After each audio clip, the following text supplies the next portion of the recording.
ಕೇಂದ್ರ ಸರ್ಕಾರ ಏನು ಮಾಡೋದು ನಡೀತೈತೆ ರೀ, ಎಷ್ಟು ಸೋರಿಕೆ ಆದರೆ ಏನು, ಲೆಕ್ಕಿಲ್ಲ ಬುಕ್ಕಿಲ್ಲ. ಕೇಂದ್ರ ಸರ್ಕಾರ ಕೇಳೋರು ಯಾರು?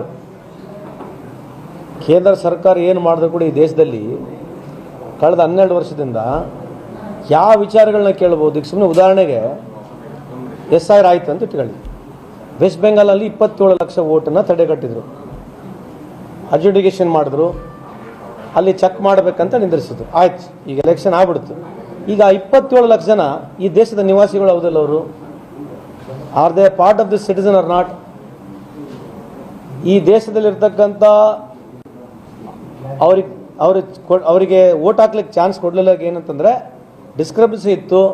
ನಿನ್ನ ಹೆಸರು ನಿಂದು ಆಲ್ಫಾಬೆಟಿಕಲ್ ಹೆಸರು ಸರಿ ಇರಲಿಲ್ಲ, ನಿಂದು ಅದು ಸರಿ ಇಲ್ಲ ಅಂತೇಳಿ ನೀವು ಅವ್ರಿಗೆ ವೋಟ್ ಹಾಕಕ್ಕೆ ಕೊಡಲಿಲ್ಲ. ಆಯ್ತು, ಈಗ ವೋಟ್ ಮುಗೀತು, ಎಲ್ಲ ಮುಗೀತು. ಈಗ ಅವ್ರು ನೆಕ್ಸ್ಟ್ ಏನು ಮಾಡ್ಬೇಕು? ಈಗ ಅವರು 27 ಲಕ್ಷ ಜನ.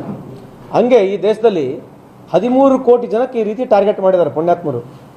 UP-ನಲ್ಲಿ 3 ಕೋಟಿ, ವೆಸ್ಟ್ ಬೆಂಗಾಲ್ 91 ಲಕ್ಷ, ಕರ್ನಾಟಕದಾಗ ಮುಂದೆ ಮಾಡ್ತಾರೆ, ತಮಿಳ್ನಾಡಿಗೆ ಒಂದು 70 ಲಕ್ಷ, ಬಿಹಾರ್ನಲ್ಲಿ 65 ಲಕ್ಷ, ಮತ್ತು ಉಲ್ಟಾ ಮಹಾರಾಷ್ಟ್ರದಲ್ಲಿ 47 ಲಕ್ಷ ಜನ ಆ್ಯಡ್ ಮಾಡಿಬಿಟ್ರು. ಇದು ನೋಡ್ರಿ ಹೆಂಗೆ ಪಿಕ್ಚರ್. ಹರಿಯಾಣದಲ್ಲಿ 25 ಲಕ್ಷ ಆ್ಯಡ್ ಮಾಡಿದ್ರು, ಮಹಾರಾಷ್ಟ್ರದಲ್ಲಿ 47 ಲಕ್ಷ ಆ್ಯಡ್ ಮಾಡಿದ್ರು, SR-ನಲ್ಲಿ ಹರಿಯಾಣದಲ್ಲಿ 25 ಲಕ್ಷ ಆ್ಯಡ್ ಮಾಡಿದ್ರು. ಸೊ ಒಂದೊಂದು ರಾಜ್ಯಗಳಲ್ಲಿ ಒಂದೊಂದು ರೀತಿ ಮಾಡ್ತಕ್ಕಂಥದ್ದಕ್ಕೆ ಇದು ಪ್ರಶ್ನೆ ಕೇಳೋರು ಯಾರು? ಆಯ್ತು ಸರ್, 27 ಲಕ್ಷನ ನೀವು ಅದನ್ನು ವೋಟ್ ಹಾಕಕ್ಕೆ ಬಿಡಲಿಲ್ಲ, ಅವ್ರು ಬದುಕೇರಲ್ಲೋ? ಅವ್ರು ಬದುಕೇರಲ್ಲ, ನಿಮ್ಮ ಕಣ್ಣೆದ್ರಿಗೆ ಬದುಕೇರಲ್ಲ, ಮತ್ತು ಅವ್ರ ಅರ್ಜಿಗಳನ್ನ ಪರಿಶೀಲನೆ ಮಾಡಿ ಮುಂದೇನು ಮಾಡ್ಬೇಕು ಈಗ ಅವರು? ಹಂಗೆ ಇದು ಏನು ನೀಟ್ ಸುವರ್ಣಿಕೆ, ಈ ಪತ್ರಿಕೆ ಸುವರ್ಣಿಕೆಗಳು, ಇದಕ್ಕೆ ಏನು ಲೆಕ್ಕಲ್ಲ ಬುಕ್ಕಲ್ಲ. ಈಗ ಒಬ್ಬರು ಈ ದೇಶದಲ್ಲಿ ದೇವರು, ಆ ದೇವ್ರನ್ನ ನೀವು ಒಪ್ಕೋಬೇಕು, ಅವ್ರ ಹೆಸರು ಜೈ ಅಂತಿರ್ಬೇಕು, ಹೋಗ್ತಿರ್ಬೇಕು ಅಷ್ಟೇ. ಈ ಲಾಸ್ಟ್ಗೆ ಅಲ್ಲಿಗೆ ಬಂದು ನಿಂತ್ಕೊಂಡಿರೋದು. ಈಗ ನಮ್ಮ ದೇವ್ರು ಬಂದು ಹೇಳಿದ್ರಲ್ಲ, ಬಂಗಾರ ಖರೀದಿ ಮಾಡಬೇಡ್ರಿ, ಡೀಸೆಲ್ ಗಾಡಿಯಾಗ ಹೋಗ್ಬೇಡ್ರಿ, ಪೆಟ್ರೋಲ್ ಗಾಡಿಯಾಗ ತಿರುಗಾಡಬೇಡ್ರಿ. ಇವ್ರು ತಿರುಗಾಡ್ಬೋದು. ಇವ್ರು ಇನ್ನೊಂದು ತಿಂಗಳಲ್ಲಿ 2 ತಿಂಗಳಲ್ಲಿ 4 ದೇಶಗಳಿಗೆ ಹೋಗ್ತಾ ಇದ್ದಾರೆ. ಇವರು ಪೆಟ್ರೋಲ್ ಗಾಡಿಯಾಗ ಹೋಗ್ಬೋದು, ಇವ್ರು ಡೀಸೆಲ್ ಗಾಡಿಯಾಗ ಹೋಗ್ಬೋದು, ಇವ್ರು ಹೆಲಿಕಾಪ್ಟರ್ ತಿರುಗಾಡ್ಬೋದು. ಇದು 5 ತಿಂಗಳ, ಈಗ ಕಳೆದ 5 ಚುನಾವಣೆಗಳಲ್ಲಿ ಇದು ಇಡೀ ದೇಶದ ಗುಡಿಗಳು, ಗುಂಡಾರಗಳು, ಫೋಟೋ ಶೂಟ್ಗಳು ನಾವು ನೋಡಿಬಿಟ್ವಿ. ಈಗ ಫೋಟೋ ಶೂಟು, ಗುಡಿ ಗುಂಡಾರಗಳೆಲ್ಲ ಮುಗಿದಾದ ಮೇಲೆ ಈಗ ಮತ್ತೆ 1-2 ತಿಂಗಳು ಎಲ್ಲಿ ಕಾಣಂಗಿಲ್ಲ, ನಿಶಬ್ದವಾಗಿರ್ತದೆ. ಮತ್ತೆ ಚುನಾವಣೆಯಲ್ಲಿ ಬರ್ತದೆ, ಅಲ್ಲಿ ಮತ್ತೆ ಪ್ರಾರಂಭ. ಇದೇ ಸ್ಕೀಮ್ 12 ವರ್ಷ ನಡೆದತ್ತೆ, ಮುಂದೇನೂ ನಡೀತತೆ. ಇದು ದೇಶವರಿಗೆ ಜನ ಎಲ್ಲಿವರೆಗೆ ಅರ್ಥ ಮಾಡ್ಕೊಂಡಂಗಿಲ್ಲ. ಇವರಿಂದಂತೂ ₹1 ಏನು ದೇಶಕ್ಕೆ ಅನುಕೂಲ ಆಗಿಲ್ಲ, ಮುಂದೇನೂ ಆಗೋದಿಲ್ಲ ಅನ್ನೋದಕ್ಕೆ ಹೇಳಲಿಕ್ಕೆ ಬಯಸ್ತೇನೆ. ಅಲ್ಲ, ಮೋದಿ ಅವ್ರು ಹೇಳಿದ್ದು ಒಂದು ಪಾಯಿಂಟ್ ಕರೆಕ್ಟ್ ಇದೆ. ಅವ್ರೇನು ಮಾಡಿದ್ದಾರೆ ಅಂತಂದರೆ, ಒಂದು ಆನ್ಲೈನ್ ಕ್ಲಾಸ್ ವಿಚಾರ ಬಗ್ಗೆ ಮಾತನಾಡಿದ್ದಾರೆ ಮೋದಿ ಸಾಹೇಬರು. ಎರಡನೇದು, ಅವ್ರ ಅವಧಿಯಲ್ಲಿ 1 ಲಕ್ಷ ಸ್ಕೂಲ್ ಮುಚ್ಚಿಬಿಟ್ಟಿದೆ.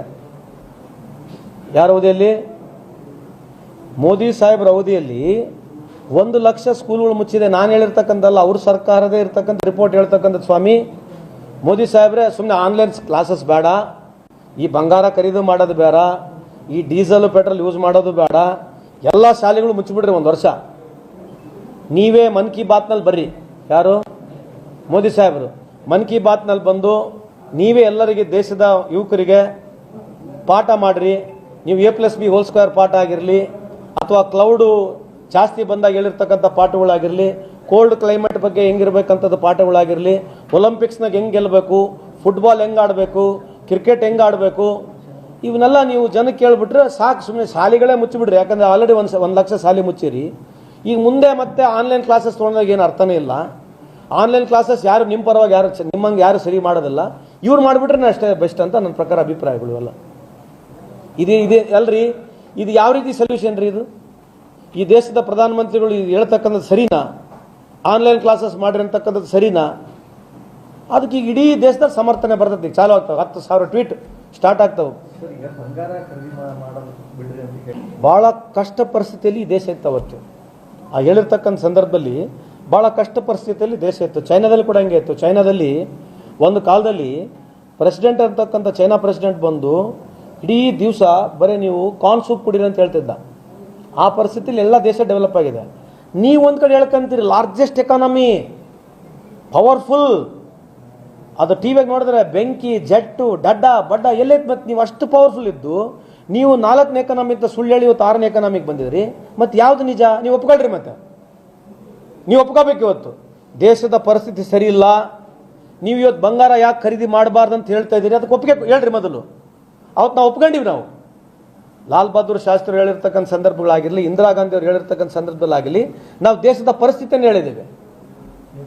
ನೀವು ಹೇಳಿ ಇವತ್ತು ಈ ದೇಶದ ಪರಿಸ್ಥಿತಿ ಹಿಂಗಿದೆ ಅಂತ ಹೇಳ್ರಿ, ಆಮೇಲೆ ಜನಕ್ಕೆ ಹೇಳ್ರಿ. ಯಾಕೆ ಮಿಡಲ್ ಕ್ಲಾಸ್ ಫ್ಯಾಮಿಲಿಯವರು ಜಾಸ್ತಿ ಅರ್ಭಟ ಆಗಲಿ ಮದುವೆ ಮಾಡಬೇಡ್ರಿ. ನೀವು ಅದಾನಿ ಮದುವೆಗೆ ಹೋಗ್ತೀರಿ, ಡ್ಯಾನ್ಸ್ ಮಾಡ್ತೀರಿ. ನೀವು ಅದಾನಿ ಮದುವೆಗೆ ಹೋಗ್ತೀರಿ, ಅದಾನಿ ಮದುವೆ ಬೇರೆದವ್ರು ಕರ್ಸ್ಕೊಂಬಂದು 20 ಕೋಟಿ ರೂಪಾಯಿ ಒಂದು ಡ್ಯಾನ್ಸ್ ಮಾಡಿಸ್ತಾನೆ. ಅದಾನಿಗೆ ಏನು ಹೇಳೋದು ಬೇಡ ನೀವು. ಸಾರಿ, ಅಂಬಾನಿ ಮದುವೆ, ಸಾರಿ ಅದಾನಿ ಅದ ಅಂಬಾನಿ ಮದುವೆ, ಅಂಬಾನಿ ಮದುವೆ ಮಾಡಿಸಿದ್ರಲ್ಲ ನೀವೆಲ್ಲ ಹೋಗಿ. ಮತ್ತು ಅಂಬಾನಿ ಮದುವೆ ನಮಗಿರ್ತಕ್ಕಂಥ 700 ಕೋಟಿ ಖರ್ಚು. ಮತ್ತು ಅಲ್ಲಿ ಯಾಕೆ ಹೇಳಿಲ್ಲ ಈ ಮಾತುಗಳು? ಮಿಡಲ್ ಕ್ಲಾಸ್ ಫ್ಯಾಮಿಲಿಗೆ ಯಾಕೆ ಹೇಳ್ತೀರಿ? ಯಾಕೆ ಮಿಡಲ್ ಕ್ಲಾಸ್ ಫ್ಯಾಮಿಲಿಗಳ ಮೇಲೆ ಯಾಕೆ ಹೇಳ್ತೀರಿ? ಈ ಒತ್ತೆಲ್ಲ ಬಂದಿರತಕ್ಕಂಥದ್ದು ಇವತ್ತು ಮಿಡಲ್ ಕ್ಲಾಸ್ ಫ್ಯಾಮಿಲಿಗೆ. ಇವತ್ತು ಈ ದೇಶದ ಮಿಡಲ್ ಕ್ಲಾಸ್ ಫ್ಯಾಮಿಲಿ ಏನು ಟ್ಯಾಕ್ಸ್ ಕಟ್ತಾ ಇದೆ, ಇವತ್ತು ಅಂಬಾನಿಯವನು 1 ಲಕ್ಷ ಕೋಟಿ ಪ್ರಾಫಿಟ್ ಮಾಡ್ತಾ ಇದ್ದಾನೆ. ಇದೇ ಅಂಬಾನಿಯವನು ಇವತ್ತು ಹೋಗಿ US ನಲ್ಲಿ 300 ಲಕ್ಷ ಕೋಟಿನಷ್ಟು ವ್ಯವಹಾರ ಮಾಡ್ತಾ ಇದ್ದಾನೆ. ಯಾರು ದುಡ್ಡು ಇವಲ್ಲ? ಯಾರು ದುಡ್ಡು ಇವಲ್ಲ? ಇವ್ರು ಮಾಡಿರ್ತಕ್ಕಂಥ ಪ್ರಾಫಿಟ್ ದುಡ್ಡುಗಳು ಸ್ವಂತ ಏನಾನ R&D ಮಾಡಿ, ಸ್ವಂತ ಇವರೇನೋ ಪ್ರಾಡಕ್ಟ್ ಕಂಡಿಡ್ದು ಹೊರದೇಶಕ್ಕೆ ದೇಶದ ಒಳಗೆ ಮಾಡಿ ರೊಕ್ಕ ಮಾಡಿದ್ರೆ ಓಕೆ. ಇವ್ರು ಮಾಡಿರ್ತಕ್ಕಂಥ ಪ್ರಾಫಿಟ್, ಅದಾನಿ ಅಂಬಾನಿಯವ್ರು ಮಾಡಿರ್ತಕ್ಕಂಥ ಪ್ರಾಫಿಟ್ಟು ಕೇವಲ ವಿಶ್ವಗುರು ಆಗಿರ್ತಕ್ಕಂಥ ಪ್ರಧಾನಮಂತ್ರಿಗಳಾಗಿರ್ತಕ್ಕಂಥ 12 ವರ್ಷದ ಈ ದೇಶದ ಪ್ರಧಾನಮಂತ್ರಿ ಆಗಿರ್ತಕ್ಕಂಥ ಮೋದಿ ಸಾಹೇಬ್ರ ಆಶೀರ್ವಾದ ಮಾಡಿರ್ತಕ್ಕಂಥದ್ರಿಂದನೇ ಅವ್ರಿಗೆ ದುಡ್ಡಿದೆ. ಅವರು ಮೊದಲು ಎಷ್ಟು ದುಡ್ಡು ಮಾಡ್ತಾ ಇದ್ರು, ಈಗ ಎಷ್ಟು ದುಡ್ಡು ಮಾಡಿದ್ರೆ ಕೇಳಿ ನೋಡ್ರಿ. ಇವೆಲ್ಲ ಮತ್ತೆ ಯಾರು ದುಡ್ಡು ಬರ್ತಿದೆಲ್ಲ?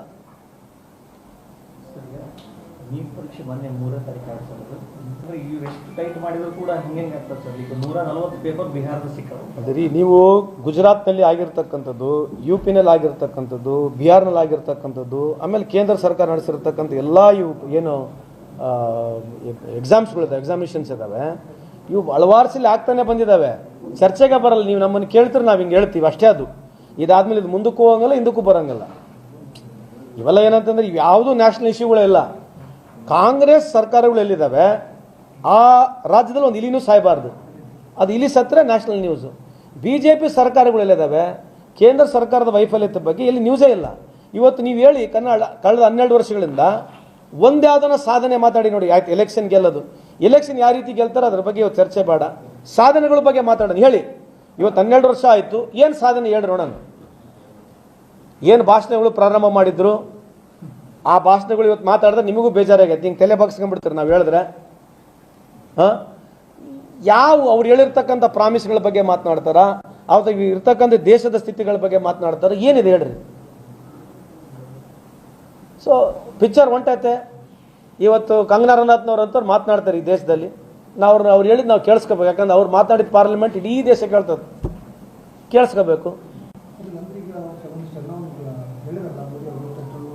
ಈ ಆರ್ಥಿಕ ಪರಿಸ್ಥಿತಿ ದಿವಾಳಿ ಎದ್ದೋಗೈತೆ.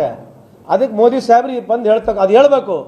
ಆರ್ಥಿಕ ಪರಿಸ್ಥಿತಿ ಸರಿ ಇಲ್ಲ, ದಯಮಾಡಿ ದೇಶದ ಜನತೆಗೆ ಮನವಿ ಮಾಡ್ಕೊಳ್ತೀನಿ, ನೀವು ಬಂಗಾರನ ಖರೀದಿ ಮಾಡಬೇಡ್ರಿ, ಬಂಗಾರ ಖರೀದಿ ಮಾಡಿದ್ರೆ ದೇಶಕ್ಕೆ ಏನು ನುಕ್ಸಾನ್ ಆಗ್ತದೆ ಅಂತ ಹೇಳ್ಬೇಕು. ಬೇಡ ಮತ್ತೆ ಎಲ್ಲ ಬಿಡಿಸಿ ಹೇಳ್ತಾರಲ್ಲ, ಅದಕ್ಕೂ ಪಾಪ ಅವರು ಮೇರೆ ಪ್ಯಾರೆ ದೇಶವಾಸಿಯೋ ಅಂತೆಲ್ಲ ಹೇಳ್ತಾರಲ್ಲ. ಈಗ ಹೇಳ್ರಿ ಅದನ್ನೇ, ಮೇರೆ ಪ್ಯಾರೆ ದೇಶವಾಸಿಯೋ ಐಸಾ ಮತ್ ಖರೀದೋ, ಖರೀದನೆ ಸೆ problem Hota high, is problem ಕಾ ವಜಹ ಮೈ ಹೂ, ನೇರು ನೈ ಅಂತ ಹೇಳಬೇಕು.